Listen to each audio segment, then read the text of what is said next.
Tarbiyah Sunnah Channel. Lillah, nyunnah, merenah. Yuk belanja di Tarbiyah Sunnah Mart. Dengan belanja di Tarbiyah Sunnah Mart, Anda turut berpartisipasi dalam dakwah yang diselenggarakan YTS. Bismillahirrahmanirrahim. Assalamualaikum warahmatullahi wabarakatuh. Waalaikumsalam warahmatullahi wabarakatuh. Alhamdulillahilladzi arsala rasulahu bil huda wa dinil haqq liyudhhirahu 'ala ad-dini kullihi walau karihal musyrikun.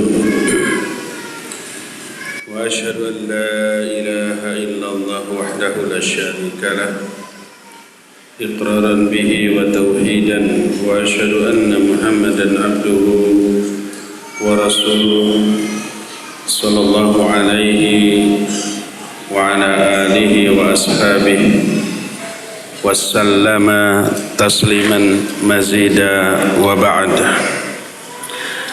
Ikhwati fillah, a'azani Allah wa iyyakum. Baik hadirin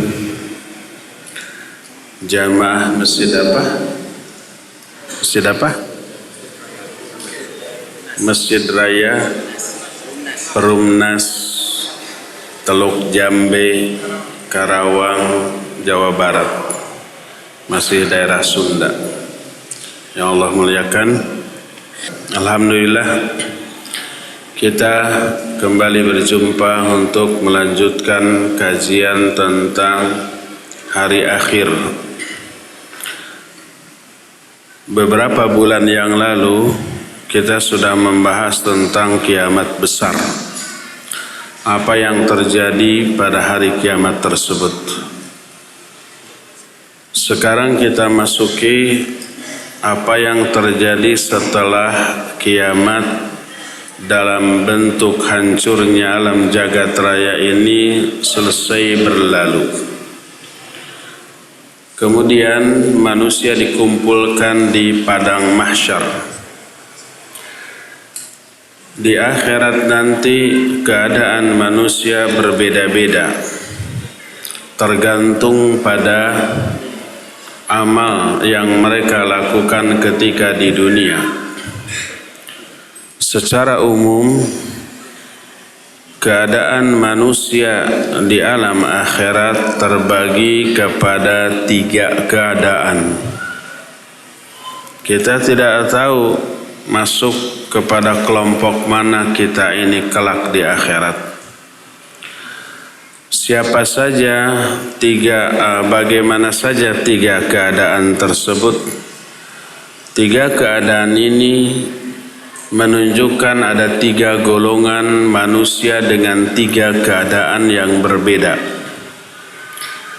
Golongan yang pertama adalah golongan orang-orang kafir.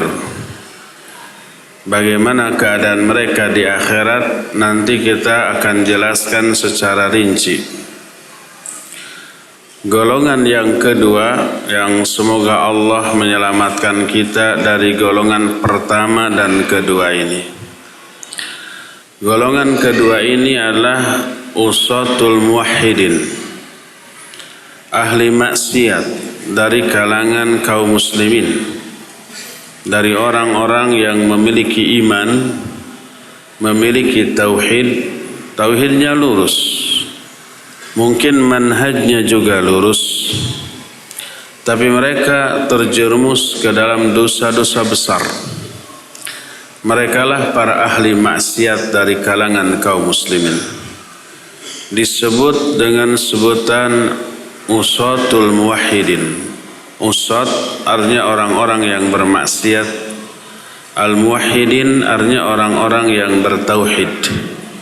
Mereka memiliki tauhid, memiliki iman, suka melakukan ibadah, suka melakukan amal soleh, tapi juga suka melakukan dosa-dosa besar. Dan inilah umumnya kaum muslimin. Mungkin termasuk kita, mungkin. Semoga Allah menyelamatkan kita dari golongan kedua ini. Bagaimana golongan kedua ini? Nanti kita akan jelaskan secara rinci. Tapi tidak janji. Maksudnya tidak janji, tergantung waktu yang tersedia. Kalau cukup, kita bisa masuk ke dalam penjelasan poin yang kedua ini. Kalau nggak cukup, waktu yang tersedia hanya cukup menjelaskan golongan pertama saja, kumaha deui atuh. Apa boleh buat ada jilid yang berikutnya nanti. Golongan ketiga, semoga Allah memasukkan kita semua ke dalam golongan ketiga ini, yaitu al-atqiya as-salihin, golongan orang-orang yang bertakwa, orang-orang yang solihin, golongan terbaik dari semua golongan yang ada pada hari kiamat. Mereka berada dalam kebahagiaan yang abadi, kesenangan yang tak terkira, dan kegembiraan yang tiada tara.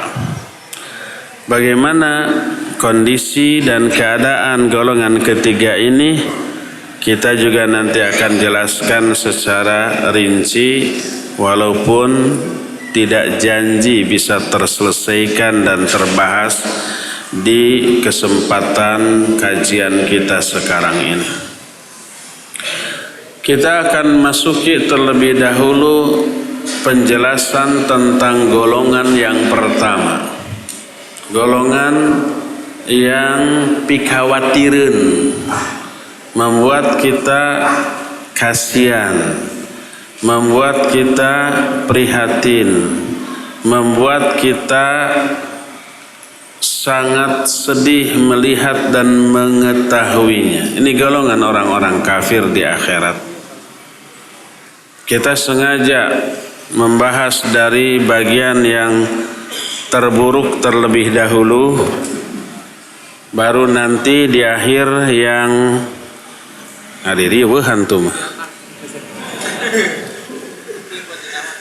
baru nanti yang terakhir yang menyenangkan. Peribahasa mengatakan berakit-rakit ke hulu, bersenang-senang kemudian. Bersakit-sakit dahulu, berenang-renang ke tepian. Bersakit-sakit dahulu, bersenang-senang kemudian. Kita mulai dari yang terpahit, yaitu kondisi orang-orang kafir, wal'iyadzubillah. Kita sengaja menjelaskan ini untuk memberi efek takut. Takut bernasib demikian. Dan rasa takut ini yang membuat kita mengerem diri kita dari hawa nafsu. Rasa takut terhadap azab ini salah satu di antara unsur keimanan yang hebat. Pengerem, kalau dalam kendaraan itu remnya, yang bisa mencegah pengendara dan penumpangnya dari kecelakaan. Pas umpamanya ada belokan, direm sedikit, ada halangan, direm, sehingga selamat. Inilah rasa takut. Allah berfirman, fa amma man khafa maqama rabbih wa nahan nafsa 'anil hawa fa innal jannata hiyal ma'wa. Adapun orang yang takut kepada apa? Maqama rabbih. Maqam itu artinya saat ketika berdiri di hadapan Allah di akhirat kelak. Orang yang takut membayangkan bagaimana kondisi dia ketika dia berdiri di hadapan Allah di akhirat nanti. Takut dilaknat, diazab dan yang sejenisnya. Wa nahan nafsa 'anil hawa, lalu dia menahan diri dari hawa nafsunya. Dia enggak ikuti bisikan hawa nafsunya, dia tidak turuti ajakan setan untuk bersenang-senang dalam kehidupannya. Dia rem keinginannya itu dari seluruh yang Allah murkai. Fa innal jannata hiyal ma'wa. Tuh surga tempat dia menetap nanti. Jadi rasa takut ini luar biasa dahsyatnya.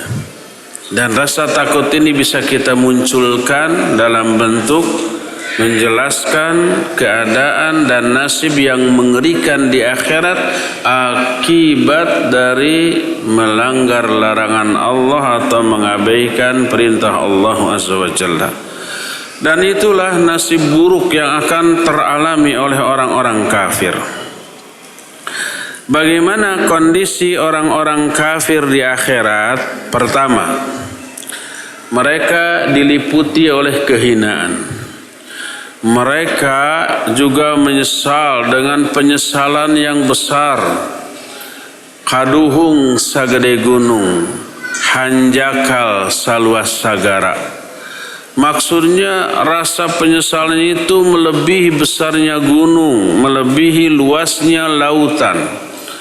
Itu penyesalan orang-orang kafir di akhirat, menyesal kenapa dulu kafir, menyesal kenapa dahulu tidak iman, tidak taat kepada Allah dan Rasulnya.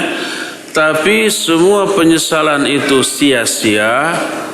Akhirnya mereka berputus asa, tidak akan terjadi perubahan nasib bagi mereka di akhirat. Inilah poin pertama, dan ini dijelaskan oleh Allah Azza wa Jalla dalam banyak ayat. Allah berfirman dalam Al-Quran di antara surah Al-Ma'arij ayat 43. Allah berfirman, Yauma yakhrujuna minal ajdathi sira'an ka'annahum ila nusubi yufidun khashi'atan absaruhum tarhaquhum dhillah dhalikal yawmul ladzi kanu yu'adun. Kata Allah, pada hari kiamat nanti mereka semuanya keluar dari kubur-kubur mereka secara cepat, seolah-olah mereka itu sedang memburu bersegera menuju kepada sesembahan-sembahan mereka ketika di dunia. Ketika di dunia dahulu orang-orang musyrik untuk menghampiri sesembahan mereka dengan membawa sesajian itu bersegera, tidak telenglek, tetalangke, tehararese, tidak lambat, tidak lelet, tapi bersegera, setengah berlari. Seperti itu kondisi mereka di akhirat nanti. Tapi apa? Khasyiatan absaruhum, penglihatan mereka semuanya tertunduk. Tarhaquhum dhillah. Tarhaquhum dhillah maknanya mereka diliputi oleh kehinaan. Dzalikal yaumul ladzi kanu yu'adun, itulah hari yang sejak dahulu telah dijanjikan kepada mereka. Inilah ayat yang pertama. Lihat lagi Al-Quran surah Al-Qamar ayat 6 sampai ayat 8. Allah berfirman, fatawalla anhum yawma yad'ud da'i ila syai'in nukur khusya'an absaruhum yakhrujuna minal ajdathi ka'annahum jaradum muntashir muhti'ina ila da'i yaqulul kafiruna hadha yawmun asir. Berpalinglah kamu dari mereka pada hari ketika ada yang menyeru kepada sesuatu yang mengerikan. Yang menyeru itu malaikat atas suruhan Allah. Mereka nanti diseru untuk menghampiri azab dan digiring ke arah sana. Mereka melihat neraka. Lalu kata Allah, pandangan-pandangan mereka tertunduk. Mereka keluar dari kubur-kubur mereka seolah-olah mereka itu belalang yang bertebaran. Muhtiina ila da'i, mereka bersegera menuju ke sumber suara, ke suara yang menyeru. Lalu berkatalah orang-orang kafir, hadza yaumun asir, ini hari yang sangat berat. Jadi ayat-ayat ini menunjukkan bahwa orang kafir saat itu terhinakan, pandangan mereka tertunduk, digiring secara cepat menuju azab yang sangat dahsyat. Dan saat itulah mereka itu menyerukan kecelakaan atas diri mereka. Aduh celaka kita, aduh rugi kita, aduh binasa kita. Sebagaimana firman Allah Azza wa Jalla yang Allah terangkan dalam Al-Quran dalam surah Yasin ayat 51. Wa nufikha fis-sur fa idahum minal ajdathi ila rabbihim yansilun. Qalu ya wailana man ba'athana mim marqadina. Kata Allah, ditiuplah sangkakala. Berarti terjadi kiamat. Maka tiba-tiba mereka itu keluar dari kubur-kubur mereka bersegera menuju Allah. Lalu mereka berkata, ya wailana, duh celaka kita. Man ba'athana mim marqadina hadza. Siapa sih yang membangunkan kita dari tidur-tidur kita yang panjang ini?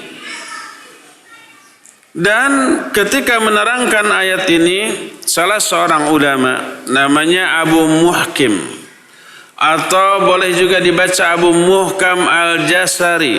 Dia berkumpul sama saudara-saudaranya, seorang sesama hakim, seorang ulama besar beliau. Seorang hakim adalah ulama. Berkumpul sama sesama ulama. Lalu dibacakanlah ayat ini. Surah apa? Surah Yasin ayat 51. Man ba'athana ya wailana man ba'athana mim marqadina. Celaka kita. Siapa yang membangunkan kita dari tidur-tidur kita yang panjang ini? Dan ayat ini banyak disalahfahami oleh kaum muslimin yang memahami Al-Quran dengan otak, dengan akal, sekalipun harus menyampingkan banyak nas, ayat dan hadis-hadis yang sahih. Apa kesalahan mereka? Kesalahan mereka, kata mereka, ayat ini menjadi dalil bahwa orang kafir selama di alam kubur tidur, tidak memperoleh azab, tidak disiksa. Jadi nggak ada yang namanya siksa kubur, kata mereka. Berdasarkan ayat ini, ketika kiamat terjadi, mereka dibangunkan lagi. Berkata orang kafir, siapa yang membangunkan kita dari tidur-tidur kita yang panjang? Oh, menunjukkan selama di alam kubur mereka itu tidur. Kalau tidur berarti nggak ada azab kubur. Kata mereka begitu. Demi mempertahankan pemahaman mereka tentang ayat ini, mereka tolak hadis-hadis tentang alam kubur, nikmat dan azab kubur, sekalipun mencapai derajat mutawatir maknawi. Mereka tolak ayat-ayat yang berisi tentang azab kubur demi mempertahankan pemahaman yang keliru tentang ayat ini. Maka dibantah oleh para ulama. Pertama, yang dimaksud dengan siapa yang membangunkan kami dari tidur panjang kami ini, pertama adalah dahsyatnya azab kubur dianggap tidur dibanding kehebatan yang jauh lebih mengerikan dari azab kubur itu berupa azab dalam neraka. Di neraka jauh lebih dahsyat lagi, lebih hebat lagi. Saking hebatnya azab neraka ini, azab di kuburan itu, di alam kubur itu dianggap tidur, nggak ada apa-apanya. Makanya berkata seorang hakim namanya Abu Muhkam Al-Jasari ketika membacakan ayat ini, dia mengatakan innal qiyamah dhahabat fadha'atuha bi awhamil uqul amma wallahi la in kana al-qawmu fi raqdatin mithla dhahiri qawlihim lamma da'au bil wail inda awali wahlatin min ba'thihim. Kata Abul Mahkam ketika membaca ayat ini sampai menangis, sesungguhnya kiamat kedahsyatan hari kiamat itu bisa menghilangkan fungsi akal saat itu. Jangankan di dunia atunya, jangankan di akhirat. Di dunia saja, di dunia kalau ada kejadian yang dahsyatnya luar biasa, akal itu nggak bisa berpikir. Akal itu nggak bisa mengontrol tindakannya. Umpamanya orang lagi tidur di rumahnya dalam keadaan umpamanya tidak memakai pakaian kecuali pakaian dalam karena gerah. Tiba-tiba ada api di kamarnya, bangun. Kebakaran. Itu dia langsung lari keluar rumah. Tolong kebakaran. Dia nggak ingat keadaan dirinya ya. Ya nggak pakai apa-apa. Orang-orang kemudian keluar memadamkan api. Setelah padam, baru dia lihat ini, geni, lalu lari, baru malu tuh saat itu. Itu baru kengerian dunia, apalagi akhirat. Seandainya kata beliau, yang dimaksud dengan tidur di alam kubur itu adalah benar-benar tidur, maka seandainya kengerian hari kiamat tidak begitu dahsyat, niscaya keadaan alam kubur mereka tidak akan disebut tidur. Padahal di alam kubur mereka mengalami pertanyaan atau fitnah kubur, mengalami azab, mengalami siksa. Tapi itu semua dianggap tidur, saking dahsyatnya perbandingannya dengan azab di hari kiamat nanti. Berdasarkan hal itulah maka Allah mengistilahkan kiamat dengan sebutan at-tammatul kubra. Fa idza ja'atit tammatul kubra. Ketika datang at-tammatul kubra, goncangan yang sangat besar, yang sangat dahsyat. Dan ini menunjukkan bahwa yang dimaksud tidur sebelum dibangkitkannya kiamat, pertama, saking dianggap remeh, enteng dan ringannya azab kubur dibanding akhirat, maka dianggap tidur. Sama seperti begini, kita mau berangkat dari rumah ke masjid, hujan gerimis, kita masih bisa berangkat, sedikit basah kuyup. Begitu sampai di masjid baru hujan turun besar dan deras. Lalu kita katakan, nah ini baru hujan nih. Padahal gerimis hujan bukan hujan. Gerimis itu istilah khusus untuk hujan, tapi hujan dengan kapasitas yang kecil. Tapi tetap hujan. Tapi begitu dibandingkan dengan hujan besar, nah ini baru hujan. Tadi mah belum hujan. Seperti itulah bandingannya ya. Tadi mah disebut tadi mah halodo, ayeuna mah hujan, kan gitu. Apa halodo artinya? Tidak hujan. Tadi mah halodo itu belum hujan. Nah, sekarang baru turun hujan. Padahal tadi gerimis juga adalah hujan, hanya dengan kadar yang kecil. Kedua, yang dimaksud tidur adalah tidur antara kiamat berupa hancurnya alam jagat raya dengan dibangkitkannya kembali mereka setelah kiamat. Itu ada jeda. Tiupan sangkakala yang pertama menghancurkan alam jagat raya ini. Lalu semua makhluk mati, termasuk malaikat. Lalu dibiarkan beberapa lama. Setelah itu baru ditiup lagi sangkakala yang kedua, barulah seluruh makhluk yang pernah mati bangkit lagi. Allah berfirman, wa nufikha fis-sur fasa'iqa man fis samawati wa man fil ard illa man sya'allah thumma nufikha nafkhatul ukhra fa idza qiyamun yanzurun. Ditiuplah sangkakala, matilah semua makhluk yang ada di langit dan yang ada di bumi, kecuali beberapa makhluk yang Allah kehendaki. lalu ditiup sangkakala kedua, tiba-tiba semua makhluk bangkit lagi, bangun lagi dari alam kuburnya. Jadi ada dua tiupan. Antara dua tiupan ini ada jeda di mana seluruh makhluk mati. Dan itulah yang dimaksud dengan tidur. Berkata Rasul sallallahu alaihi wasallam, "Inna baina nafkhataini arba'un." Sesungguhnya jeda waktu antara dua tiupan adalah 40. Maka ditanya, arba'una yauman, apakah 40 hari? Fa'aba. Nabi SAW tidak mau menjawab. Arba'una syahran, apakah 40 bulan? Fa'aba. Beliau juga enggak menjawab. Arba'una sanah, apakah 40 tahun? Juga tidak mau menjawab. Yang jelas 40 tahun. Yang jelas 40. Mungkin 40 tahun, mungkin 40 abad, wallahu alam bisawab. Yang jelas ada jeda. Tapi jeda ini begitu lama.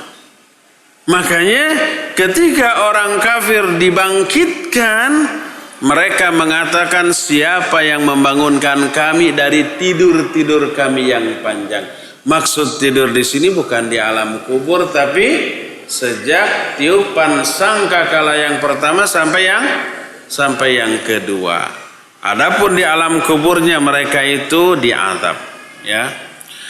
Inilah yang membuat orang-orang kafir saat itu meneriakan kecelakaan, ya wailana, aduh celaka kita. Selain itu, mereka itu matanya terbelalak. Saking takutnya, mereka digiring secara cepat dalam keadaan hina, dalam keadaan kepala-kepala mereka tertunduk. Mata mereka tidak berkedip dan hati dan perasaan mereka kosong. Ketika berjalan serasa napak, serasa tidak. Saking takutnya, saking tegangnya, saking gugupnya. Sebagaimana penjelasan Allah dalam Al-Quran surah Ibrahim 42 dan 43. Allah berfirman, ini yang menyadarkan kita harus sabar melihat kezaliman orang kok lama-lama amat ya. Orang zalim, jahat, tapi berkuasa dan kaya raya. Didoakan kecelakaan sudah, didoakan kebinasaan juga sudah, tapi kok azab Allah kok belum diturunkan juga kepada mereka? Apa Allah lupa gitu? Kan gitu ya? Nih Allah berfirman dalam surah Ibrahim 42 sampai 43. Kata Allah, وَلَا تَحْسَبَنَّ اللَّهَ غَافِلًا أَمَّا يَعْمَلُ الظَّالِمُونَ إِنَّمَا يُؤَخِّرُهُمْ لِيَوْمٍ تَشْخَصُّ فِيهِ الْأَبْصَارُ مُهْطِعِينَ مُقْنِعِي رُءُوسِهِمْ لَا يَرْتَدُّ إِلَيْهِمْ طَرْفُهُمْ وَأَفْئِدَتُهُمْ هَوَاءٌ. Kata Allah Azza wa Jalla, janganlah kamu mengira bahwa Allah lalai dari apa-apa yang dilakukan oleh orang-orang zalim. Jangan kamu mengira Allah ini lupa terhadap kejahatan orang-orang yang zalim. Orang itu zalim kok dibiarkan dalam keadaan zalim. Dibiarkan kezalimannya didukung oleh kekuasaan, oleh uang, oleh seluruh faktor pendukung yang menguatkan mereka. Kata Allah, innama yuakhiruhum, hanyalah Allah mengakhirkan mereka sampai pada hari ketika di hari itu semua mata terbelalak. Mereka digiring secara cepat dalam keadaan kepala-kepala mereka tertunduk. Mereka tidak berkedip walaupun hanya sekali. Dan hati-hati mereka saat itu kosong. Afidatuhum hawa, perasaan mereka melayang saat itu. Ini kondisi orang-orang kafir ketika di akhirat nanti. Ya. Maka mereka berada dalam keadaan yang hina. Ditambah mereka seperti itu dalam keadaan menyendiri. Tidak ada kawan, tidak ada kroninya, tidak ada pendukungnya. Mereka mempertanggungjawabkan perbuatan mereka sendiri-sendiri. Tak ada kawan yang menolong. Tak ada orang kuat yang membacking mereka. Sebagaimana firman Allah dalam Al-Quran, dalam surah Ghafir ayat yang ke-18. Kata Allah subhanahu wa ta'ala, wa anzirhum yawmal azifah idhil qulubu ladail hanaziri kadhimin ma lidh-dhalimina min hamimin wala syafi'in yuta'. Kata Allah azza wa jalla, beri mereka peringatan tentang hari azifah. Azifah maksudnya hari kiamat. Disebut azifah, azifah itu artinya secara bahasa dekat. Maknanya kiamat ini sudah dekat. Semua yang terjadi di alam dunia, walaupun menurut perhitungan kita masih lama, disebut dengan dekat. Semua yang datang, yang terjadi, itu dikatakan dekat. Berikan peringatan kepada mereka tentang hari kiamat yang sudah dekat. Ketika hati-hati mereka tertahan di kerongkongan mereka. Tidak ada bagi orang yang zalim seorang kawan ataupun penolong yang bisa membebaskan mereka dari azab. Lalu mereka itu digiring dalam keadaan yang lebih mengerikan lagi, yaitu kedua tangannya disatukan dengan rantai, lalu diikatkan ke tengkuk-tengkuk mereka, lalu mereka digiring dalam keadaan demikian. Termasuk kedua kakinya dibelenggu, dari mulai mata kaki sampai ke betis dibelenggu dengan besi, lalu kedua besi ini disatukan dengan rantai yang sangat kuat. Kedua tangannya juga begitu, disatukan ke tengkuknya, bisa kebayang nggak? Lalu digiring dalam keadaan matanya terbelalak, dalam keadaan mereka itu tertunduk pandangan-pandangannya karena merasa hina dan amat sangat takut. Sebagaimana firman Allah azza wa jalla dalam Al-Quran surah Ibrahim ayat 48 sampai ayat yang ke-50. Kata Allah, yauma tubaddalul ardu ghairal ardi was samawatu wa barazu lillahil wahidil qahhar wa taral mujrimina yauma idzin muqarranina fil asfad sarabiluhum min qatiran wa taghsha wujuhahumun nar waliyadzubillah. Kata Allah, pada hari ketika bumi yang sekarang ditempati diganti dengan bumi yang lain, demikian juga langit. Buminya baru, langitnya juga baru. Lalu mereka datang kepada Allah yang esa dan perkasa. Engkau lihat orang-orang durhaka itu, kedua tangannya dibelenggu, disatukan dengan tengkuknya. Sarabiluhum min qatiran. Pakaian-pakaian mereka dari qatiran. Makna qatiran adalah logam yang mencair. Kenapa logam mencair? Panas. Logam itu baru bisa mencair dengan panas yang derajatnya sangat tinggi, sangat panas. Mungkin ribuan derajat Celcius baru mencair.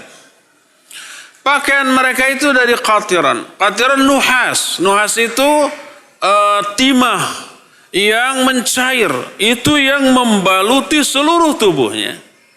Terus wa taghsha wujuhahumun nar, wajah-wajah mereka itu ditutupi oleh api. Wajahnya dibakar dengan api.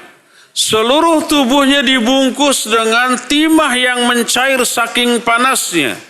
Dalam keadaan kedua tangannya dibelenggu, disatukan dengan tengkuknya. Kedua kakinya pun dirantai, dibelenggu, dan belenggunya disatukan dengan rantai. Dan mereka digiring secara hina. Saat itu matahari amat sangat dekat.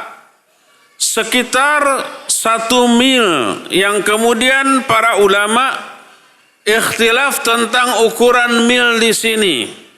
Apakah mil ini adalah 1 mil ukuran jarak di dunia? Kira-kira 1,8 kilometer. Bayangkan, matahari sedekat itu. Sekarang kan konon katanya jutaan tahun perjalanan cahayanya. Saya nggak tahu, lupa lagi. Ini dekat, hanya 3 atau hanya 1 mil. Yang apabila ini terjadi di dunia, sudah hancur seluruh kehidupan. Yang apabila ini teralami di dunia, sudah gosong semua benda. Tapi ini di akhirat. Berkata Rasul sallallahu alaihi wasallam, "Tadni syamsu yaumal qiyamah minal khalq hatta takuna minhum kamiqdari mil." Matahari dekat pada hari kiamat dari seluruh makhluk sampai jarak antara matahari dengan mereka seukuran 1 mil. Berkata Sulaim bin Amir, "Fawallahi ma adri ma ya'ni bil mil. Amasafahatul ard am al-milul ladzi taktahilu bihil ain." Aku tidak tahu demi Allah apa yang dimaksud mil di sini. Cuma ada 2 kemungkinan. Pertama, mungkin mil di sini adalah ukuran jarak di dunia. 1 mil itu kira-kira 1,8 kilometer. Ataukah mil yang dimaksud adalah yang biasa dipakai orang untuk mencela atau mewarnai bulu mata. Mewarnai bukan bulu, tapi kelopak mata. Pernah nggak lihat apa namanya yang dipakai untuk kelopak mata itu apa? Hina apa? Kuhel apa? Kuhel bahasa Indonesianya? Yang suka celak mata. Celak mata kan berupa bubuk ya. Biasanya disimpan di botol. Tutup botolnya itu ada tongkatnya kan. Dimasukkan ke dalam botol, nanti si bubuk-bubuknya nempel di batangnya itu, lalu kemudian diulas-ulaskan ke kelopak mata. Nah, batang tutup botolnya itu disebut dengan sebutan mil. Aku tidak tahu apakah jarak matahari dengan manusia 1 mil itu, 1 itu berarti dekat nempel. Ataukah 1 mil jarak antara satu tempat dengan tempat lain di dunia yang mencapai 1,8 kilometer. Yang jelas dua-duanya menunjukkan dekatnya matahari. Kebayang nggak panasnya? Iya. Kebayang nggak berkeringat? Iya. Sampai keringatnya bercucuran merendam masing-masing orang dengan ketinggian rendaman yang berbeda. Ada yang semata kaki, ada yang sebetis, selutut, sepinggang, ada juga yang sampai setelinga. Sampai dikatakan dalam salah satu hadis yang sahih diriwayatkan oleh Imam Muslim. Dalam kitab Sahih Muslim, bersabda Rasulullah sallallahu alaihi wasallam, "Fayakunu an-nasu ala qadri a'malihim fil 'araq, faminhum man yakunu ila al-ka'bayh, wa minhum man yakunu ila rukbatayh, wa minhum man yakunu ila haqwayh, wa minhum man yulzimu al-'araq iljama." Maka manusia terendam oleh keringatnya masing-masing sesuai dengan kadar dan amal yang dilakukan oleh masing-masing mereka ketika di dunia. Di antara mereka ada yang terendam sampai kedua mata kakinya. Ada juga yang sampai ke kedua pinggangnya, kedua lututnya. Ada yang sampai ke kedua pinggangnya dan ada juga yang sampai ke kedua telinganya. Lalu Nabi SAW berisyarat dengan tangannya menunjuk ke mulutnya. Ada yang sampai merendam mulutnya, itu keringatnya sendiri. Jangan diukur dengan kondisi di dunia ya. Wah, mana mungkin keringat sampai segitu, dehidrasi dong. Ya itu di dunia. Kalau di akhirat, hukum yang Allah terapkan tentu saja berbeda lagi. Ya. Dalam Sahih Bukhari dan Sahih Muslim, Dari Ibnu Umar radhiyallahu anhuma, Nabi SAW bersabda ketika menerangkan surah Al-Mutaffifin ayat yang ke-6. Dalam surah itu Allah berfirman, Yauma yaqumun nasu lirabbil alamin. Pada hari itu manusia berdiri di hadapan Allah Rabbul Alamin. Ketika menerangkan ayat ini beliau bersabda, Yaqumu ahaduhum fi rashihi ila ansafi udhunaih. Salah seorang di antara mereka berdiri di genangan keringatnya sampai pada pertengahan kedua telinganya. Sampai ke sini. Sampai ke telinganya. Nabi SAW berisyarat dengan tangannya sampai ke telinga.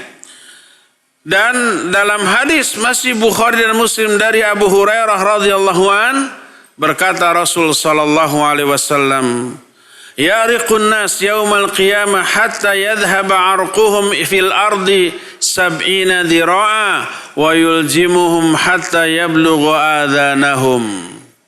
Manusia pada hari kiamat berkeringat sampai keringatnya merendam dunia ini sampai 70 hasta dan mereka tenggelam sampai ke daun telinganya. Itu di apa? Di akhirat. Selain itu, orang-orang kafir dan orang-orang musyrik mengalami keadaan demikian, tidak ada lagi yang bisa mereka rasakan kecuali hanya penyesalan. Hanya perasaan sesal yang tak terhingga.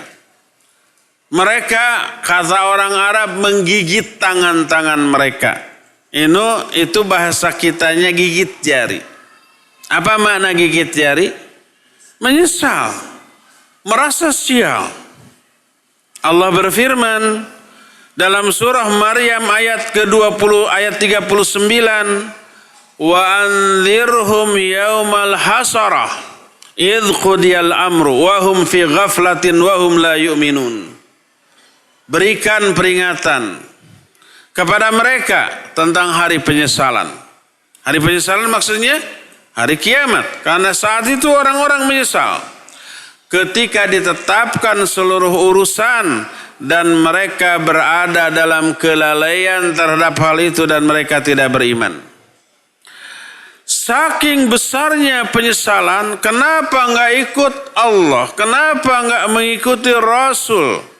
Kenapa mereka itu tidak iman? Mereka bahasa kitanya gigit jari. Bahasa Arabnya menggigit tangan-tangan mereka. Kemudian menyerukan ucapan jeritan kecelakaan atas diri mereka yang menggambarkan besarnya penyesalan mereka. Allah terangkan ini dalam Al-Quran. Dalam surah Al-Furqan 27 dan 28. Kata Allah, wa yawma ya'udzu adh-dhalimu 'ala yadayhi yaqulu ya laitani ittakhadtu ma'ar rasuli sabila ya wailata laitani lam attakhidh fulanan khalila laqad adallani 'anil dzikri ba'da idz ja'ani wa kana syaitonul insani khadula. Pada hari itu orang-orang zalim gigit jari, menggigit kedua tangan mereka. Mananya menyesal. Lalu mereka berkata, celaka aku. Kenapa aku tidak mengambil jalan para rasul? Celaka aku. Kenapa aku mengambil si fulan sebagai sahabat karibku? Jadi dia menyesal punya sahabat-sahabat yang buruk. Lalu dia mengatakan, wa qad adallani 'anil dzikri, sahabatku itu telah menyesatkan aku dari peringatan Allah. Setelah peringatan Allah itu datang kepadaku, dan sesungguhnya setan ini adalah seringkali menipu manusia. Jadi orang-orang yang dahulu ketika di dunia memiliki kawan dekat, sahabat yang terdiri dari orang-orang yang buruk, orang-orang yang jahat, lalu menyesatkan dia. maka dia menyesal pada hari kiamat nanti. Kenapa saya punya kawan dekat seperti itu yang telah menyesatkan? Dan inilah rugi dan bahayanya memiliki kawan yang buruk. As-sahib sahib. Ini peribahasa, bukan ayat, bukan hadis. Peribahasa dalam bahasa Arab. Sahib sahib. Sahabat itu sahib. Sahib itu yang menarik. Bukan menarik interesting, bukan. Tapi menarik ngabedol gitu ta bahasa Sunda nama. Apa ngabedol teh? Menyeret. Sahabat itu menyeret ke arah karakter dia. Al-mar'u ala dini khalili falyanzur ahadukum may yukhalil. Seseorang itu agamanya dipengaruhi itu oleh agama kawannya. Maka hendaklah kalian perhatikan dengan siapa kalian berkawan. Al-mar'u ma'aman ahabba. Seseorang akan bersama-sama orang yang dicintainya. Kalau yang dicintainya orang bejat lalu berakhir di neraka, orang itu akan bersama-sama kawan dekatnya tersebut.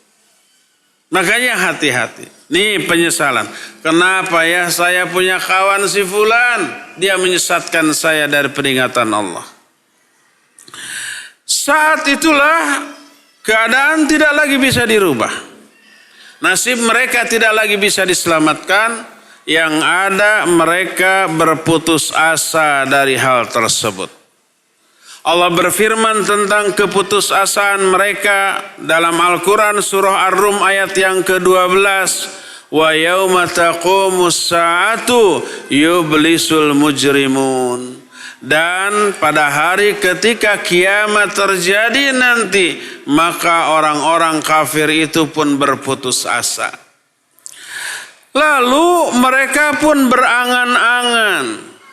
Mereka pun berharap daripada hidup sebagai manusia yang akan disiksa. Mereka berangan-angan diratakan saja jadi tanah. Mereka ingin agar kondisi mereka dikembalikan menjadi tanah. Sebagaimana firman Allah dalam Al-Quran, dalam surah An-Nisa 41, Allah menyatakan, Yauma idzin yawaddul ladzina kafaru wa asaw rasula law tusawwa bihimul ard. Pada hari itu orang-orang yang kafir, orang-orang yang durhaka kepada Rasul berangan-angan seandainya mereka itu diratakan saja dengan tanah. Kalau diratakan dengan tanah jadi tanah, nggak akan diproses. Nggak akan dihukum, nggak akan diazab. Tapi kalau jadi orang, lebih mulia dari tanah menurut mereka, tapi diazab. Ngapain diazab? Mending jadi tanah. Dan ini pula yang dimaksud dengan surah An-Naba ayat yang ke-40. Wa yaqulul kafiru ya laitani kuntu turaba.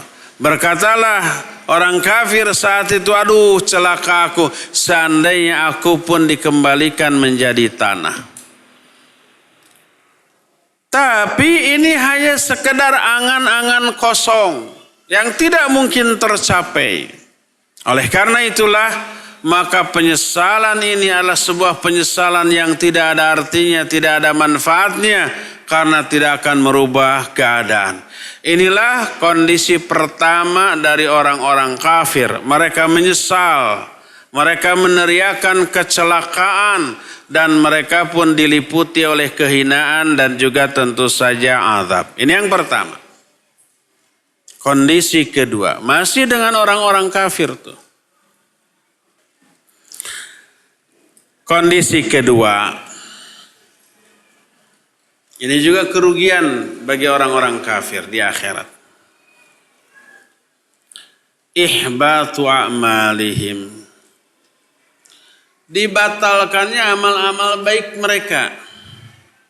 Dihapuskannya pahala-pahala dari kebaikan-kebaikan mereka. Orang kafir suka berbuat kebaikan enggak ketika di dunia? Iya. Mereka bukan iblis. Mereka bukan setan. Setan ketang. Tapi setan dari kalangan manusia. Ada kebaikannya? Ada. Tapi seluruh kebaikan didasarkan pada kekafirannya. Didasarkan pada ajaran keyakinan agamanya. Maka tertolak.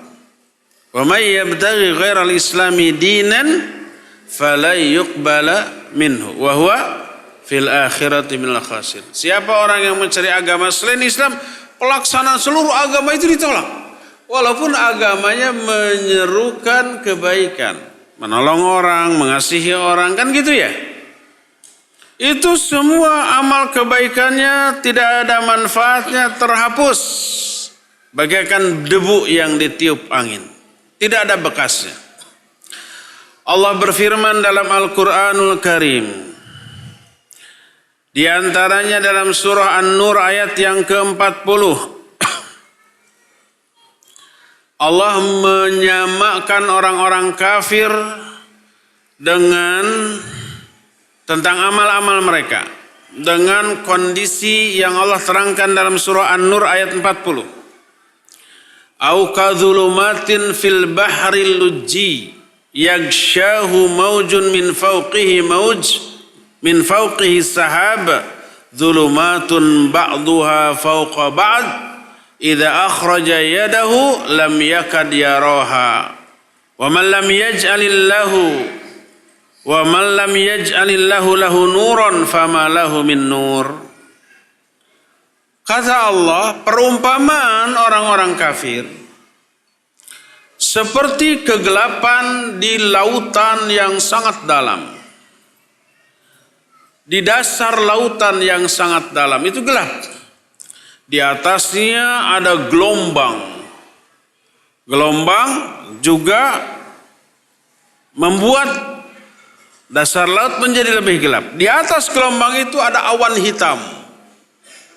Kegelapan di atas kegelapan. Yang apabila dia mengeluarkan tangannya, maka nyaris tangan itu tidak kelihatan. Kata orang Karawang mah teka tinggali curug-curug acan. Alias apa? Gelap. Telunjuk kita sendiri pun tidak kelihatan. Itulah perumpamaan gambaran hidup orang kafir. Mereka seolah-olah hidup di atas, di dalam kegelapan. Nggak tahu jalan. Maka siapa orang yang tidak diberi cahaya oleh Allah, maka tak ada seorang pun yang mampu memberi cahaya kepada dia. Nah, karena itulah mereka tindakannya meraba-raba. Tindakannya serba tidak pasti. Yang ingin dicari tidak ketemu, yang tidak boleh disentuh malah keambil. Pernah enggak kita gelap, PLN mati? Kita ada di kamar. Kita pergi ke dapur mau mengambil lilin dengan koreknya. Perjalanan kita dari kamar ke dapur, padahal kita kondisi rumah tahu di mana letak meja, di mana letak kursi ya, di mana letak kompor dan seterusnya. Tahu apa tidak? Tahu. Bisa enggak kita berjalan cepat? Tidak. Paling meraba-raba, itu pun sambil jeduk lagi tersandung ke ujung meja ya. Sampai di dapur diraba-raba. Yang harusnya diambil berupa lilin dan korek tidak ketemu. Yang harusnya tidak boleh disentuh malah tersentuh. Ya mas sambal gening. Nah seperti itu. Ayo sambal dicolek. Dan seterusnya. Itulah gambaran hidup orang yang tidak memiliki tuntunan hidup di alam dunia. Akibatnya apa? Akibatnya di dunia mereka melakukan perbuatan-perbuatan yang mereka anggap baik padahal batil. Mencela perbuatan yang mereka anggap batil padahal baik. Dan itulah yang teralami oleh mereka. Amal mereka itu ibarat fata morgana. Tahu fata morgana kan? Dari kejauhan kelihatan seperti air. Pas disamperin ke tempat itu ternyata tidak ada apa-apa. Dari kejauhan dalam keadaan panas, haus, wah ada air, ada seperti kolam besar. Wah, punya harapan. Bisa minum, bisa mandi, bisa segar. Pas sampai ke tempat yang dituju, tidak ada apa-apa. Itu kan yang disebut dengan fata morgana. Sarab bahasa Arabnya. Allah berfirman dalam Al-Quran surah An-Nur ayat 39. Walladzina kafaru a'maluhum kasarabin biqi'atin yahsabuhu dham'anu ma'an hatta idza ja'ah lam yajidhu syai'a wa wajadallaha indahu fawaffahu hisabah wallahu sari'ul hisab.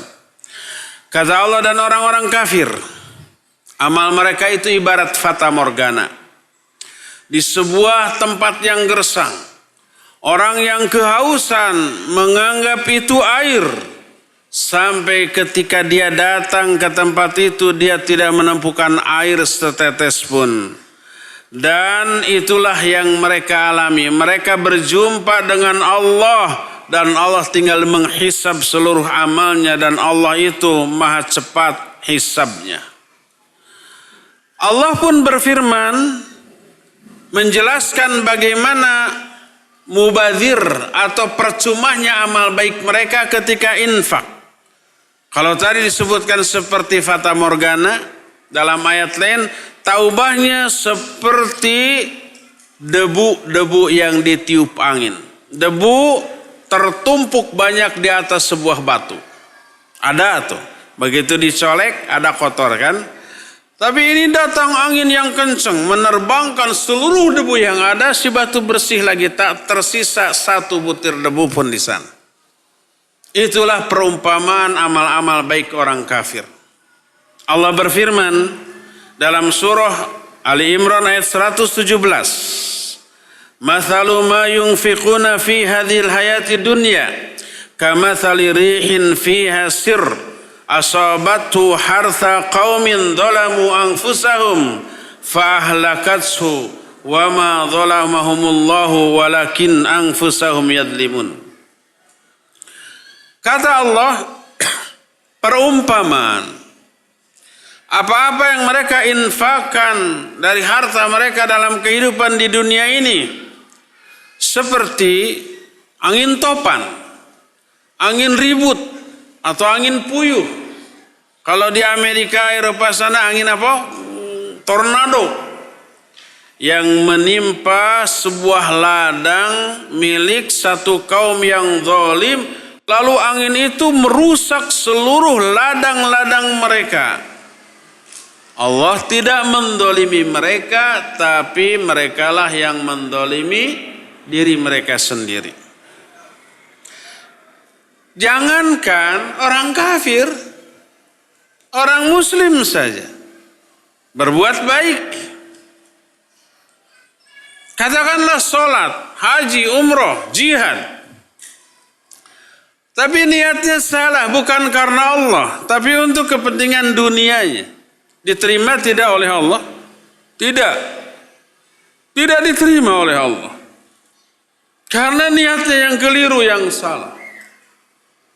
Bukan karena Allah. Apalagi orang kafir yang pasti sebaik apapun perbuatan yang mereka lakukan dipastikan bukan karena Allah, bukan untuk Allah. Karena mereka kufur kepada ajaran Allah Azza wa Jalla. Maka dipastikanlah mereka itu tertolak dan seluruh amalnya rusak. Tadi disebutkan seperti fata morgana, disebutkan barusan seperti ladang yang tinggal dipanen tapi kemudian rusak, hancur, berantakan oleh angin puyuh yang melandaknya dan yang sejenisnya. Kadang-kadang oleh Allah Subhanahu wa taala tadi disebutkan seperti debu-debu yang tertiup angin di atas sebuah batu yang licin, habis tak tersisa. Allah berfirman dalam surah Ibrahim ayat yang ke-18, "Matsalul ladzina kafaru bi rabbihim a'maluhum karamadin istaddat bihir rih fi yaumin 'asif la yaqdiruna mimma kasabu 'ala syai'in dzalika huwadh dhalalul ba'id." perumpamaan orang-orang kafir kepada Allah. Amal-amal mereka itu seperti debu-debu yang ditiup oleh angin kencang di musim bertiupnya angin. Mereka tidak memperoleh apa-apa sedikit pun dari hasil usaha mereka, dan itulah kesesatan yang sejauh-jauhnya. Dalam surah Al-Furqan 23 Allah menyatakan, wa qadimna ila ma amilu min amalin faja'alnahu haba'am mansura. Kami datangkan pahala-pahala kebaikan dari amal-amal yang sudah mereka lakukan. Diperlihatkan pahalanya. Lalu Allah jadikan pahala itu lenyap bagaikan debu-debu yang ditiup angin. Tidak ada bekasnya sama sekali. Inilah orang-orang yang berbuat baik, tapi perbuatan baiknya ditolak karena kekufurannya. Dan ini lebih menyakitkan. Karena apa? Karena dari hasil perbuatan baiknya mereka berharap akan bahagia, akan hidup selamat, terhindarkan dari azab. Ternyata semua hasil usaha mereka itu sia-sia. Orang Karawang bilang capek gawe, teka pake, barijeng di teke. Sudah capek berbuat, nggak kepake, digetok lagi. Itu orang-orang yang paling rugi amal-amalannya. Sudah berbuat dengan usaha yang maksimal, pengorbanan yang besar, tapi nggak ada hasilnya. Bahkan yang ada adalah azab. Allah menerangkan ini dalam Al-Quran surah Al-Kahfi mulai ayat 103 sampai 106. Kata Allah, Qul hal nunabbiukum bil akhsarina amala alladzina dhalla sa'yuhum fil hayatid dunya wa hum yahsabuna annahum yuhsinuna sun'a ulaika alladzina kafaru bi ayati rabbihim wa liqa'ih fahabitat a'maluhum falam nuqimu lahum yawmal qiyamati wazna dzalika jazaohum jahannam bima kafaru wattakhadhu ayati wa rusuli huzwa. Katakan olehmu, hai Muhammad, mau enggak kami kabarkan kepada engkau orang-orang yang rugi amalannya? Yaitu orang-orang yang sesat usahanya dalam kehidupan di dunia. Salah, keliru, ngaco, menyimpang, tapi mereka mengira bahwa mereka telah berbuat kebaikan. Mereka sudah melakukan amal soleh. Ngiranya begitu, padahal amal solehnya keliru. Merekalah orang-orang yang kafir kepada ayat-ayat kami, kafir kepada pertemuan dengan kami, maka gugurlah amal-amal mereka dan kami tidak akan menegakkan timbangan apapun bagi mereka. Percuma ada timbangan, nggak ada yang harus ditimbangnya, ya enggak? Itulah balasan bagi mereka Jahannam karena kekafiran mereka. Dan mereka menjadikan ayat-ayat kami dan para utusan kami sebagai bahan untuk bercanda. Suatu saat Mus'ab bin Sa'ad bertanya kepada bapaknya. Saya tanya, siapa bapaknya Mus'ab bin Sa'ad? Sa'ad. Mus'ab bin Sa'ad itu Mus'ab anaknya Sa'ad. Sa'ad bin Abi Waqqas. Tentang siapa sih orang-orang yang rugi amalnya yang diterangkan dalam ayat ini. Dalam surah Al-Kahfi. Dijawab oleh bapaknya. Bapaknya Sa'ad bin Abi Waqqas itu seorang sahabat.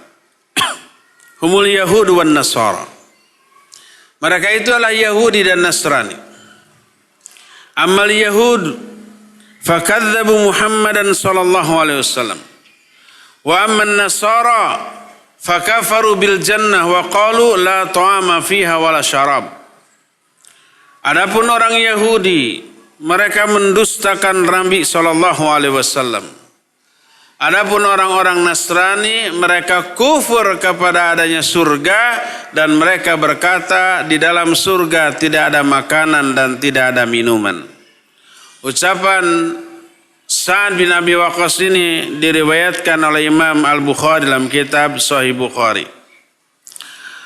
Orang-orang Yahudi dan Nasrani dianggap orang yang paling rugi amalannya karena kebanyakan mereka meyakini mereka di atas kebenaran, bersungguh-sungguh dalam melakukan ibadah. Pada hakikatnya itu kerugian bagi mereka, karena mereka kufur kepada Nabi penutup, kufur kepada kitab yang diturunkan kepadanya, dan kufur juga kepada apa-apa yang telah Allah turunkan kepada mereka dalam kitab-kitab mereka. Lalu iman mereka kepada agama mereka adalah iman kepada agama yang sudah dirubah oleh mereka masing-masing. Inilah orang-orang yang rugi amalannya, karena seluruh amalannya dihapus, ditolak, dan tidak akan dibalas oleh Allah. Inilah kondisi kedua dari orang kafir. Kondisi pertama, mereka menyesal, diliputi kehinaan, mereka diazab, dibelenggu, mereka juga meneriakan penyesalan dan juga kecelakaan atas diri mereka. Kondisi kedua, seluruh amal baik mereka diapakan? Dihapus, tidak ada manfaatnya. Ketiga, mereka ketika digebruskan, dimasukkan ke dalam neraka, mereka bertengkar, saling menyalahkan satu sama lain. Pengikut seseorang yang sesat menyalahkan imam yang diikutinya. Orang tua menyalahkan anaknya, anaknya menyalahkan orang tua, seseorang menyalahkan kawannya. Pokoknya saling menyalahkan, lalu mereka bertengkar. Sebagaimana pertengkaran mereka ini diterangkan dalam banyak ayat di dalam Al-Quranul Karim. Pertama, Allah berfirman dalam Al-Quran surah Az-Zukhruf ayat 67. Kata Allah, Al-akhillau yawma idhin ba'duhum li ba'din adu illal muttaqin. Seluruh persaudaraan, persahabatan, atau persatuan pada hari kiamat akan berubah menjadi permusuhan. Kecuali orang-orang yang bertakwa. Orang yang bertakwa menjalin hubungan dengan sesama muslim atas dasar iman dan takwa di atas aturan syariat Islam. Dijamin itu abadi sampai hari kiamat, sampai ke surga. Tetap bersaudara, tetap bersahabat. Adapun seluruh persahabatan, persaudaraan, kerjasama yang didasarkan bukan atas dasar ketakwaan, atas kepentingan duniawi umpamanya. Jangankan di akhirat, di dunia juga ada yang sudah bertengkar. Ada kasus itu? Banyak. Dua ikhwan bersahabat, lalu bekerja sama dalam sebuah proyek. Ribut, jadi bermusuhan. Ada yang begitu? Banyak. Baru di dunia. Apalagi di akhirat nanti. Ya. Oleh karena itulah maka ketika menjadi musuh di akhirat, saling menyalahkan, mereka bertengkar satu sama lain. Dan pertengkaran ini bermacam-macam. Di antara jenis-jenis pertengkaran adalah pertama, bertengkar antara yang disembah dengan yang menyembahnya. Yang disembahnya orang, manusia, atau jin. Yang menyembahnya menyalahkan yang disembah menyalahkan yang menyembahnya. Kata yang disembah, ngapain kamu menyembah saya? Saya nggak butuh kok. Sekarang menyalahkan saya. Yang menyembah nyalahkan, saya sembah kamu kok, sekarang kamu juga masuk neraka sih. Bertengkar mereka. Itu pertama. Nanti ayatnya ada. Kedua, imam dengan makmumnya, pemimpin dengan yang dipimpinnya, guru dengan muridnya. Bila guru mengajarkan kesesatan dan kesalahan, kekeliruan, diikuti oleh muridnya, dua-duanya masuk neraka, berantem tuh di akhirat. Nanti ada ayat dan hadis yang menerangkan hal itu. Ketiga, pertengkaran antara al-du'afa dan al-mutakabbirin. Orang yang dhaif dengan orang yang takabur. Orang yang berkuasa dengan orang yang dipimpin oleh kekuasaan. Saling menyalahkan juga. Karena banyak orang yang berkuasa membuat aturan yang merugikan agama dari rakyatnya diikuti. Dah takut tayanya. Awas, di lingkungan bawahan saya nggak boleh ada yang berjenggot dan bersingkrang. Nggak boleh ada yang berniqab. Nah, aturan tuh. Ini sudah menyinggung-nyinggung aturan Allah, agama Allah tuh. Ada yang mengikuti, ada. Akhirnya dicukurlah jenggot. Dipotonglah kakinya. Maksudnya celananya. Dibukalah jilbabnya. Demi taatnya kepada pemimpin yang sesat. Dua-duanya nanti diazab oleh Allah, saling menyalahkan. Kenapa kamu membuat aturan itu? Jadi saya ikut. Salah sendiri, kenapa turut? Berantem. Pertengkaran juga terjadi antara orang dengan jin korinnya. Bahkan pertengkaran terjadi antara seseorang dengan dirinya sendiri. Pertengkaran terjadi antara dia dengan anggota badannya, dengan tangannya, dengan kakinya. Dan poin terakhir adalah seseorang bertengkar antara jasadnya dengan ruhnya. Juga saling menyalahkan. Karena dua-duanya masuk neraka. Jadi pertengkaran ahli neraka terjadi dalam berbagai macam bentuk. Antara yang disembah dengan yang menyembahnya. Antara imam dengan makmumnya. Antara guru dengan muridnya, antara rakyat yang dipimpin dengan penguasa yang memimpinnya, antara seseorang dengan jin qarinnya, antara seseorang dengan anggota badannya, dan terakhir antara jasadnya dengan ruhnya. Semuanya berantem. Dan semuanya itu diterangkan dalam Al-Quran dan hadis yang sahih. Jadi ada berapa jenis pertengkaran? Pertama, yang menyembah yang disembahnya. Kedua, imam dengan makmum, termasuk guru dengan murid. Yang keempat, yang ketiganya, rakyat dengan pemimpinnya.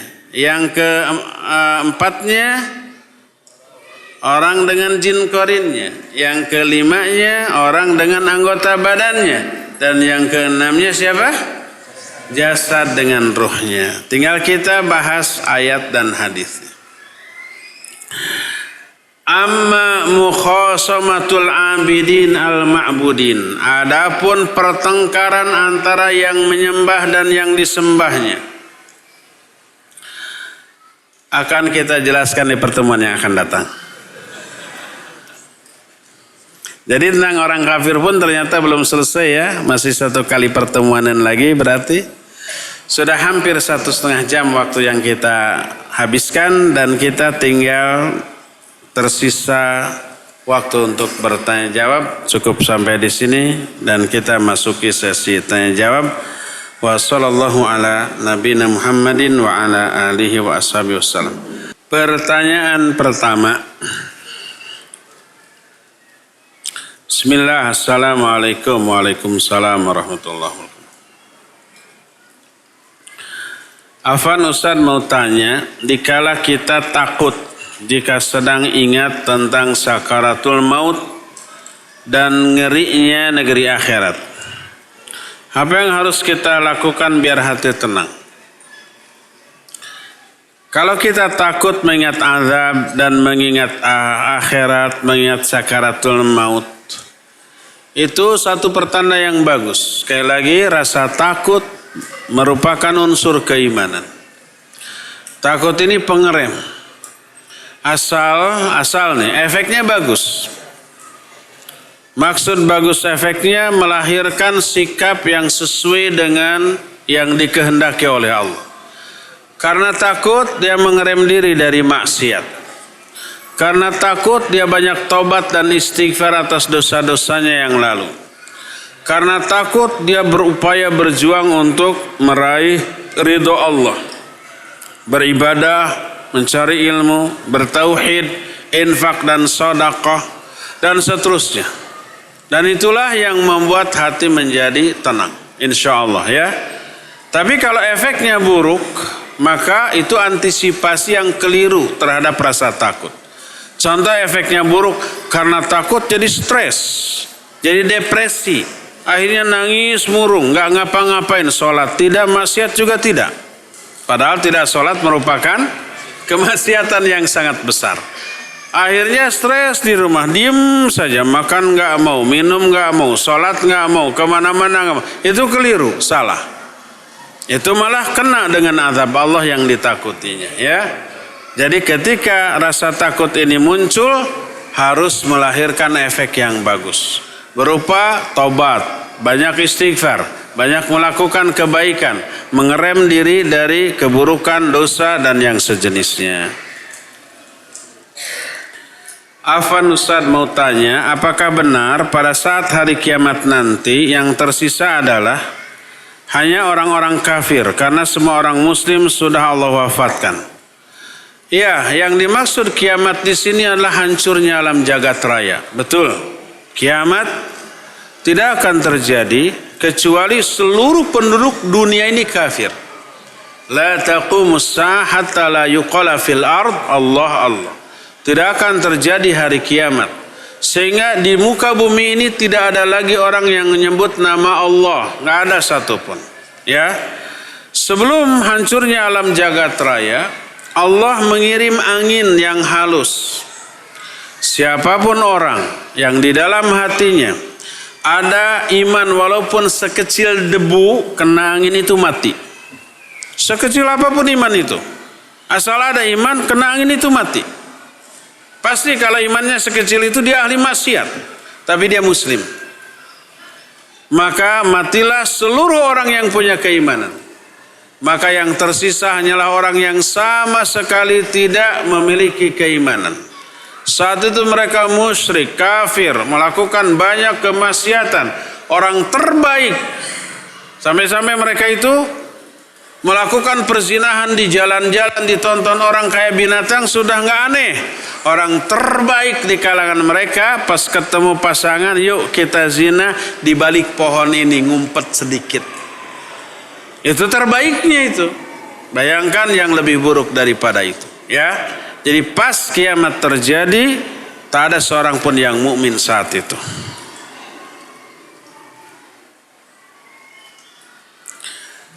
Apakah penyesalan orang muslim di akhirat sama seperti orang kafir yang tidak bisa merubah nasib mereka di akhirat? Belum, nanti kita akan bahas kondisi orang muslim yang berdosa besar. Sabar atunya.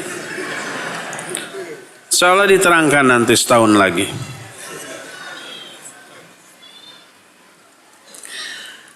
Apakah seorang yang menjalani hukuman siksa kubur tapi tidak disiksa di neraka, adakah karena dosanya sudah habis dengan siksa kubur? Mohon pencerahan. Tidak. Siapa yang mengalami azab kubur dipastikan dia mengalami azab neraka.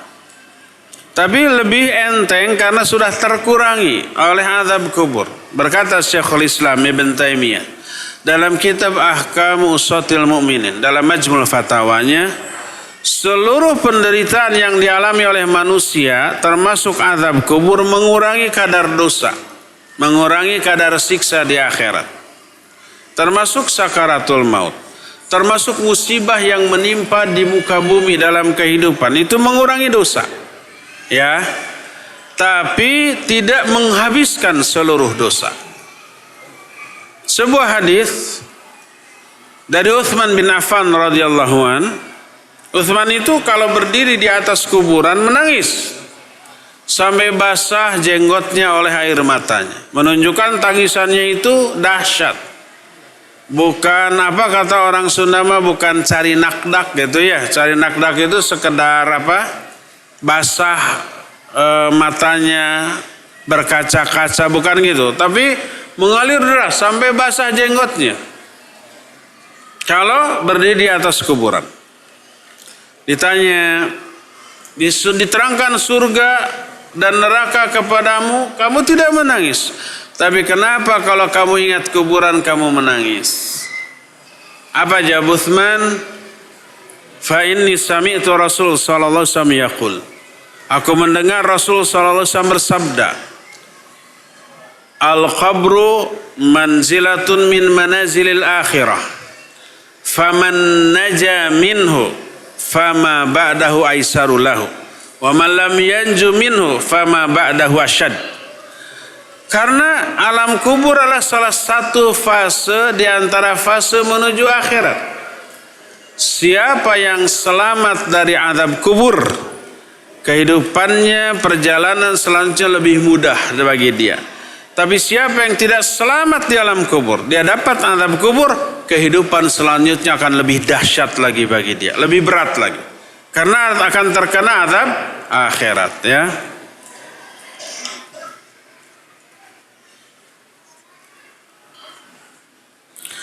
Apakah siksa bagi orang kafir kekal abadi selamanya? Iya. Wa may ya'sillaha wa rasulahu fa inna lahu naru jahannam khalidina fiha abada. Siapa orang yang durhaka, kufur kepada Allah dan Rasulnya, bagi dia neraka jahanam, dia kekal di dalamnya selama-lamanya.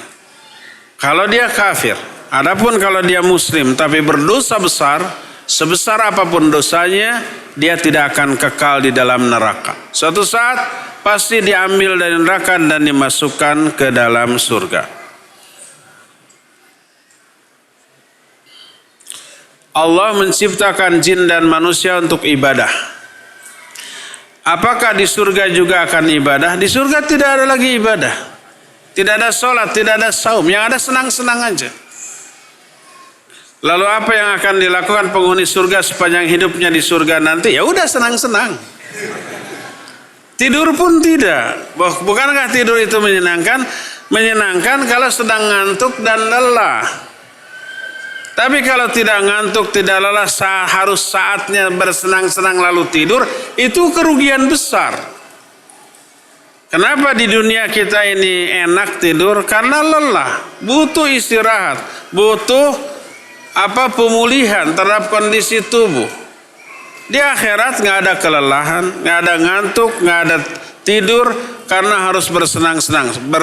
Tidur ketika harus bersenang-senang adalah kerugian. Ya, tidak ada tidur. Makan, minum ya ada, tapi nggak ada ke WC. Kalau di dunia kita makan tuh ngitung kalori. Waduh, berapa kalori yang harus makan? Kalau enggak gembrot nanti, kolesterol naik. Kadar gula dalam darah naik, asam urat naik, tensi naik. Akhirnya jadi pikiran stres sendiri, ya enggak? Dan itu teralami. Di akhirat enggak akan buncit, tidak akan kolesterol, tidak ada kenyangnya. Karena makan di surga bukan karena lapar, tapi sengaja khusus untuk merasakan lezatnya makanan. Kalau di kita makan, ketika lapar enaknya tuh cuma piring pertama. Setelah habis masuk piring kedua. Enak nggak? Masih enak. Tapi tidak seenak yang pertama. Sudah habis masuk piring ketiga. Gimana? Engap. Nggak enak lagi, dijejel-jejel malah muntah nanti ya. Terbatas. Di surga nggak.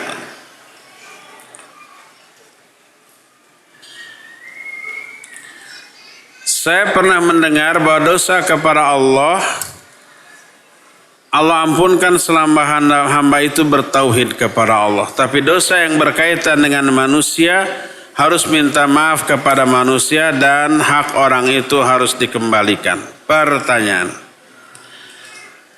bagaimana cara menembus dosa kepada sesama sedangkan orang yang dizalimi entah di mana dan berapa banyak? Karena banyaknya interaksi dengan sesama, kemungkinan ada yang merasa terzalimi dan mungkin ada hak orang lain yang terganggu. Ya, barakallahu fik. Pertama, kalau kita ingat baik bentuk kezalimannya dan orangnya, maka kembalikan. Kalau kita pernah minjem dulu dengan niat nggak bayar, kita tahu itu dosa, maka bayar. Tapi saya waktu pinjam itu dulu hanya 10 rupiah tahun 70. Sekarang orangnya masih ada. Apakah diganti 10 rupiah dulu nih, saya pinjam 10 perak untuk beli bakso. Sebab waktu itu bakso samangkok 10 rupiah. Apakah harus diganti dengan 10 rupiah? Tidak. Nggak akan laku tuh, dan nggak ada lagi uang 10 rupiah. Tapi dikonversikan ke harga emas saat itu. Saat itu emas itu segram berapa? Jadi 10 rupiah itu berapaan gitu. Berapa gramen konversikan, ya, tidak sebesar nominal yang waktu itu kita pinjam, karena adanya inflasi, adanya penurunan nilai mata uang yang kita pakai, dikonversikan ke emas. Jadi kalau tahu berapa dan orangnya ada, maka kembalikan. Kalau tidak ada, orangnya sudah tidak diketahui kemana, tapi kita ingat bentuk kezalimannya. Pertama, kalau berupa uang atau harta apapun, kita sodakohkan harta sebesar itu atas nama orang tersebut. Nanti dapat pahalanya. Orang itu pahalanya dapat dari sodakoh kita, dan kita pun dapat pahala karena menempatkan harta orang di jalan yang benar. Kedua, kalau tidak berupa harta, umpama kita pernah menghinanya, pernah menggibahinya, tapi orangnya sudah tidak ada, apa yang harus kita lakukan? Pertama, wajib ada menyesal. Yang kedua, wajib berhenti. Yang ketiga, wajib bertekad tidak kembali. Yang keempatnya, ralat gibahan kita. Kalau dahulu kita menggibahi orang itu di hadapan 3 orang, cari 3 orang ini ralat. Dulu saya pernah ngomong si fulanah tuh gini. Itu saya yang salah, saya yang keliru, saya yang kausap setan. Gitu aja. Si fulan tidak seburuk yang saya omongkan. Dia baik, dipuji, ya, diralat. Kemudian mendoakan kebaikan bagi dia. Ya, itulah yang harus kita lakukan.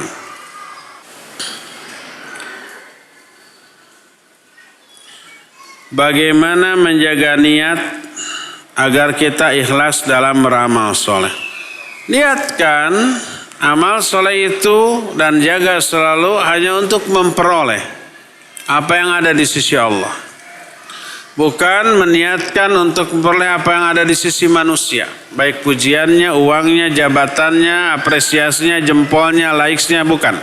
Tapi memperoleh apa yang ada di sisi Allah, seperti ampunannya, ridhonya, rahmatnya, surganya, diselamatkan dari api nerakanya. Itulah, jaga selalu niat untuk seperti itu, ya.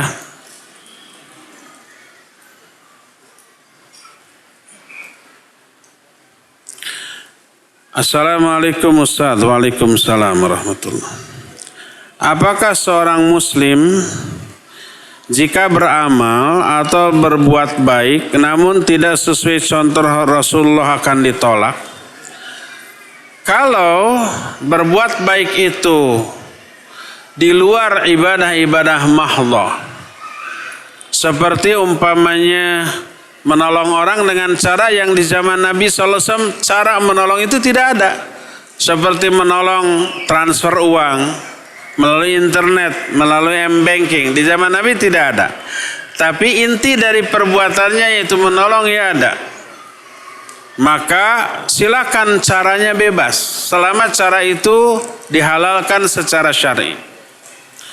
Adapun kalau berbuat baik itu dalam melakukan ibadah yang mahdhah, yang sifatnya tauqifi, ketentuannya, caranya sudah ditentukan dari sananya, ya harus mengikuti contoh dari Nabi SAW. Kalau enggak, tertolak. Kata siapa? Kata Nabi SAW. Beliau bersabda, "Man amila amalan laisa alaihi amruna fahuwa raddun." Siapa yang mengamalkan satu amalan agama tapi tidak mencontoh kepada aku, maka amalan itu tertolak. Sebagus dan sehebat apapun. Umpama orang sholat subuh 3 rakaat, khusyuk sampai nangis panjang, semua ayat Al-Quran dibaca di rakaat pertama kedua, sampai khusyuk luar biasa. Tapi 3 rakaat tetap ditolak. Walaupun di rakaat ketiga yang ditambahkan itu nggak ada keburukan, semua isi rakaat ketiga baik. Apa isi rakaat ketiga? Bacaan Fatihah, bacaan surat, ruku, sujud, salawat kepada Nabi SAW. Nggak ada keburukan, semuanya isinya baik. Kenapa terlarang? Sebab tidak dicontohkan oleh Nabi SAW. Nambah-nambah aturan Allah. Kejahatannya itu adalah menambah aturan Allah dan Rasul. Di sana letak kejahatan. Jadi kebidahan ini kejahatan kepada Allah dan Rasulnya, bukan kejahatan kepada sesama manusia. Assalamualaikum. Waalaikumsalam. Ketika di akhirat iblis berkhutbah. Di manakah dia berkhutbah? Apakah saat di mahsyar atau di neraka? Di neraka. Ayatnya jelas ada ya, nanti akan kita bahas.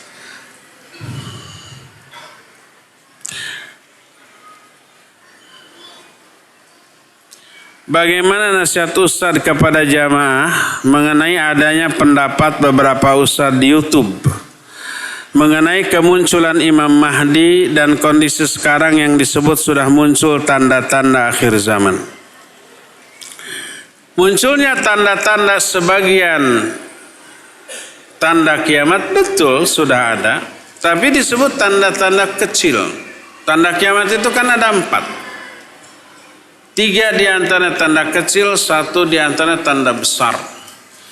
Tanda kecil yang 3 pertama tanda kecil yang sudah terjadi dan tidak akan terjadi lagi. Seperti contohnya diutusnya Nabi SAW, wafatnya beliau, termasuk dibelahnya bulan. Itu sudah terjadi belum? Sudah, dan tidak akan terjadi lagi. Ada tanda yang sudah terjadi dan sampai sekarang masih terjadi. Ini masih banyak. Ketiga, tanda kecil yang belum terjadi tapi pasti nanti terjadi. Seperti contohnya umpamanya nanti laut Tibriah, yang sekarang Tiberias, itu akan apa? Kering, ya.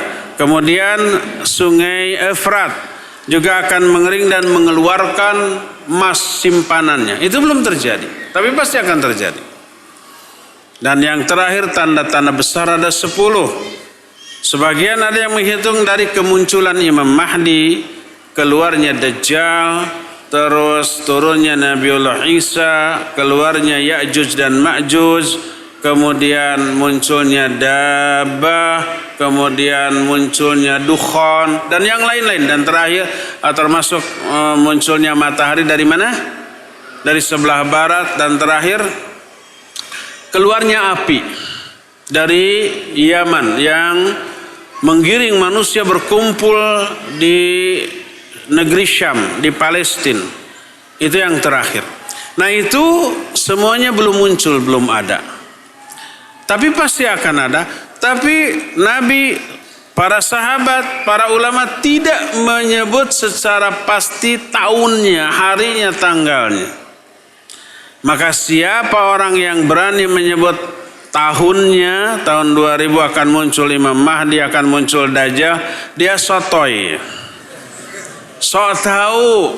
Dari mana dia menghitung tahun 2020? Dari mana dalilnya? Oh, ada ayat, ada hadis. Itu ayatnya mungkin benar, hadisnya berat, tapi pemahaman, interpretasi, syarah, penjelasannya yang dari otaknya itu yang keliru. Lalu dipakai ilmu cocokologi, dicocok-cocokkan. Ya, dipakai logika dalam memahami hadis sehingga lahir pendapat yang aneh nyeleneh yang menyimpang dari apa yang diterangkan oleh para ulama. Nah ini karena kekeliruan manhaj. Manhaj itu tariqatul fahm lil kitab was sunnah. Cara atau metode dalam memahami kitab dan sunnah, bukan dengan otak, bukan dengan akal, bukan dengan dicocok-cocokkan. Akhirnya menyinggung banyak pihak yang dia benci untuk memojokkan saja. Dan ini berbahaya ya. Jadi ini berbahayanya.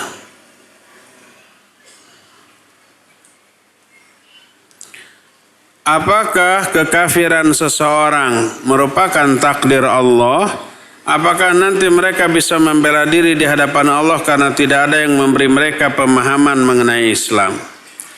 Kalau itu terjadi, betul takdir Allah. Kekafiran orang kafir, keimanan orang mukmin adalah takdir Allah Azza wa Jalla. Tapi tidak boleh siapapun dari kita menjadikan takdir sebagai dalil untuk berbuat dosa, maksiat, apalagi kufur dan syirik. Kenapa kau mencuri? Sudah takdir dah. Lamun Allah tidak mentakdir, kan saya tidak akan mencuri. Nggak boleh. Kenapa? Karena takdir itu sesuatu yang gaib bagi kita, sedangkan kemaksiatan itu diniatkan, diikhtiarkan oleh sengaja. Padahal kita tahu itu dilarang oleh Allah SWT, ya. Maka tidak boleh kita berhujjah dengan takdir dalam melakukan dosa dan kemaksiatan.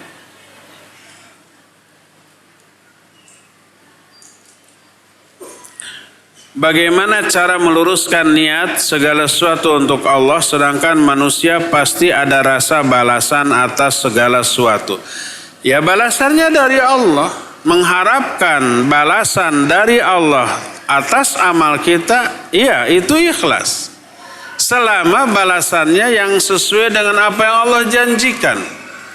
Allah menjanjikan ampunan, Allah menjanjikan surga, Allah menjanjikan rahmat, menjanjikan keridhaan, menjanjikan dilepaskan dari api neraka. Itulah balasan. Boleh gak mengharapkan dunia? Kalau itu dijanjikan oleh Allah dan Rasulnya, boleh.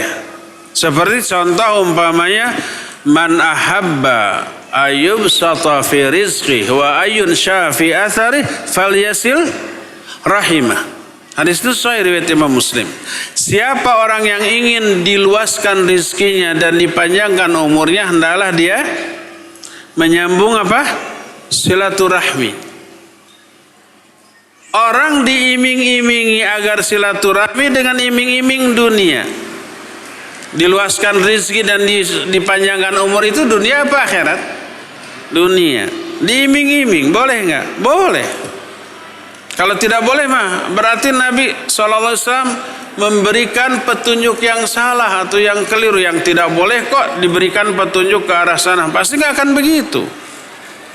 Maka kalau itu diiming-imingkan oleh Nabi SAW berarti meniatkan untuk itu, dibolehkan.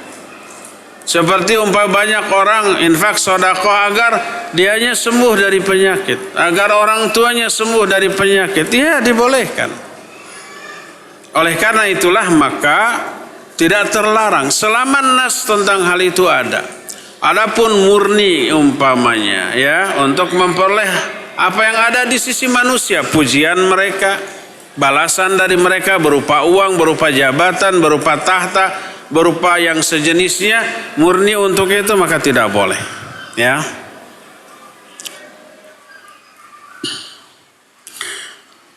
Bagaimana sikap kita menyikapi tanda-tanda kiamat dengan cocokologi untuk diri sendiri dan orang lain? Jangan pakai cocokologi memahami kiamat. Coba bongkar saja penjelasan para ulama, ada kok di sana, banyak lebih lengkap berdasarkan ilmunya. Jangan didengar ilmu cocokologi, itu logika dari ayat dan hadis yang difahami secara logika dia. Makanya jangan didengar. Al ilmu dinun, fanzuru min aina akhadtum dinakum. Ilmu ini adalah agama itu sendiri. Perhatikan dari siapa kamu mengambil agamamu. Dari orang yang menerapkan ilmu cocokologi ataukah dari para ulama, ya?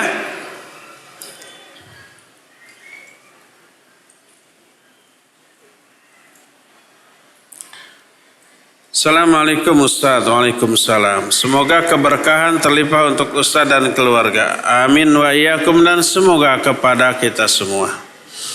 Afan mau bertanya, apakah jika kita memiliki anak buah atau teman kantor yang beragama non-Islam, dan kita tidak berdakwah, apakah nanti di akhirat teman atau anak buah non-muslim ini akan meminta pertanggungjawaban kepada kita karena tidak mengajak menjadi muslim? Terima kasih.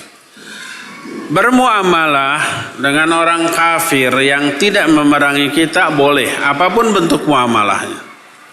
Selama pertama orang kafir ini tidak memerangi kita, kedua tidak membantu orang lain dalam memerangi kita. Kalau dia sentimen kepada akidah kita, pasti. Dia tidak ridho kepada agama kita, pasti. Tapi secara zahir tidak menunjukkan permusuhan. Boleh. Allah berfirman dalam surah Al-Mumtahanah, la yanhaakumullahu 'anil ladzina lam yuqatilukum wa lam yukhrijukum min diyarikum an tabarruhum wa tuqsitu ilaihim. Allah tidak melarang kepada kalian untuk berbuat baik dan berbuat adil kepada orang-orang kafir yang tidak memerangi kalian dan tidak mengusir kalian dari negeri kalian. Boleh. Nabi SAW bermuamalah dengan Yahudi dan Nasrani di Madinah, ya. Kalau umpamanya jual beli, pinjam meminjam, bahkan ketika Nabi wafat terketahui pakaian perangnya sedang diapakan? Digadaikan. Kepada siapa? Orang Yahudi. Menunjukkan kebolehan.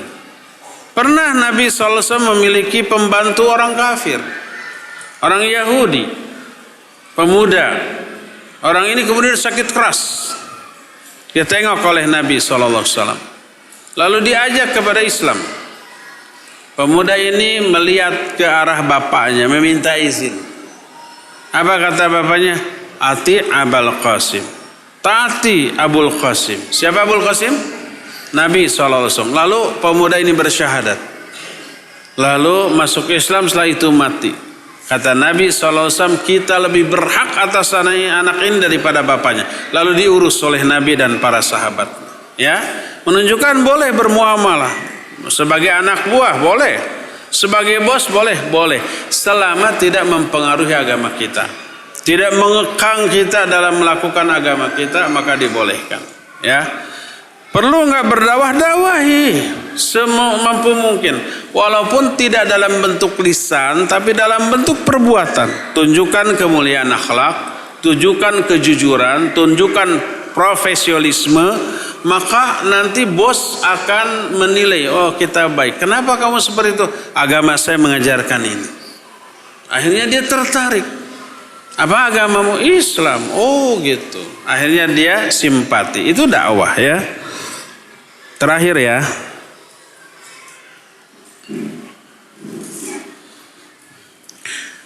Apakah kita tetap menerima siksaan di alam barzah atas dosa besar kita jika kita selama hidup sudah benar-benar tobat? Tidak. Kalau benar-benar tobat, terhapus. Allah berfirman, ya ayyuhalladzina amanu tubu ilallahi taubatan nasuha asa rabbukum ayyukaffira ankum sayyatikum wa yudkhilakum jannat. Hai orang-orang yang beriman, bertobatlah kalian kepada Allah dengan sebenar-benarnya tobat, maka Allah akan menghapus kesalahan-kesalahan kamu. Dan Allah akan masukkan kamu ke dalam surga yang banyak mengalir sungai-sungai di bawahnya. Ya, berdasarkan hal itu, maka orang yang sudah bertaubat, terhapus dosanya, terhapus azab yang tadinya dicanangkan untuk dia, terhapus juga catatan dosa itu di dalam catatan amalnya. Nanti tidak akan lagi tertemukan di akhirat catatan amal dosa itu karena sudah ditobati. Maka kalau benar-benar tobat, azab baik di alam barzah apalagi di alam akhirat akan terhapus dengan tobat yang dilakukannya. Ya, cukup ya sampai di sini, insyaallah. Pertanyaan masih banyak tapi tidak semua bisa terjawab karena terbatasnya waktu. Mudah-mudahan kita akan berjumpa kembali di bulan Maret yang akan datang insyaallah. Subhanakallahum bihamdik asyhadu an la ilaha illa anta astaghfiruka wa atubu ilaik. Walhamdulillahirabbil alamin. Wassalamualaikum warahmatullahi wabarakatuh.